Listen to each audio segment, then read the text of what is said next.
C'est un petit peu compliqué, je dirais que je n'y ai jamais pensé. C'est pas du tout quelque chose qui était un projet qui n'est pas né du tout quand j'étais enfant. Je dirais même que quand j'étais enfant, c'est pas quelque chose qui m'intéressait. J'étais plutôt un allergique à la prière. Mais en fait, c'est peu à peu les hasards des rencontres. Alors je dis hasard, mais en fait, je dirais la providence. Et c'est des questions qui sont nées en moi. C'est le fait d'avoir été d'abord chef scout de France. Et en étant chef scout, ben, j'ai été amené à m'occuper des jeunes et à être aussi éducateur de la foi. Et donc, pour faire cheminer les jeunes, ben, moi-même, je devais réfléchir.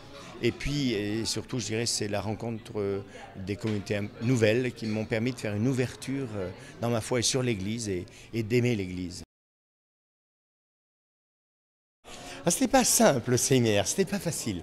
Mais en même temps, oui, une anecdote. On m'avait dit, tu verras, tu rentreras au séminaire, on rentre au séminaire comme sous la forme d'un tronc et on en ressort sous la forme d'une planche. Mais je crois que le séminaire, c'est un moment finalement, sur le moment, pour moi ça a été un moment un petit peu difficile. J'avais une profession de banquier, donc de direction de banque, et de se trouver du jour au lendemain, de passer comme un petit peu un peu comme sur les bancs d'école d'un seul coup à 27 ans, c'était pas tellement évident. Et donc de se laisser, d'écouter, d'apprendre à de nouveau écouter, de recevoir plein de choses. Et puis en fait, il y a des choses qui vous sont dites que vous n'avez pas toujours envie d'entendre et qui nous font grandir.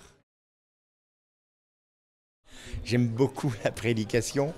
On me dit que je suis bavard un peu, alors j'espère que mes prédications ne sont pas bavardes, mais c'est vrai que ce que j'aime, c'est qu'à cet instant-là, je sens la force du ministère. C'est-à-dire que je prépare toujours mes homélies, j'ai toujours un texte, et je cadre toujours, pas trop long. Et en fait, souvent, je dépasse, et c'est pas ce que j'ai écrit que je dis. C'est à partir du moment où, à un moment et un autre, vous communiez avec l'Assemblée. Et quand ça passe, vous sentez des choses qui montent en vous et qui ont besoin d'être, que vous avez le désir de dire, et que, comme si ça vous dépassait complètement, quoi. La première chose, c'est de le vivre pour moi.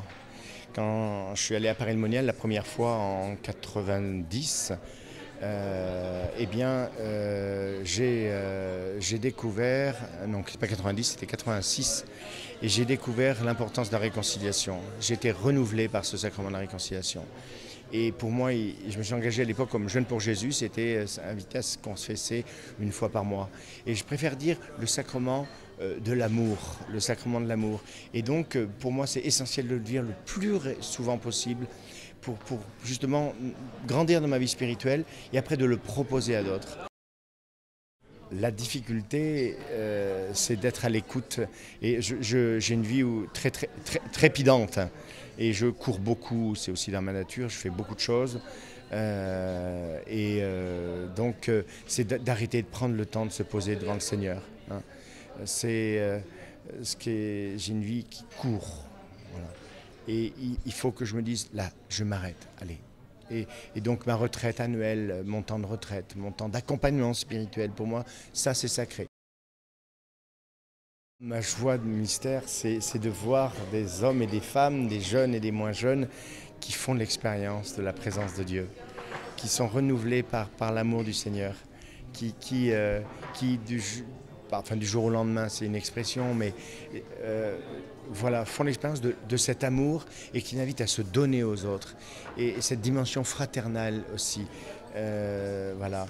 Et puis qui me donne de rencontrer beaucoup de gens que je n'aurais pas rencontrés par le cœur, comme j'ai la chance de les rencontrer dans le cadre de mon ministère.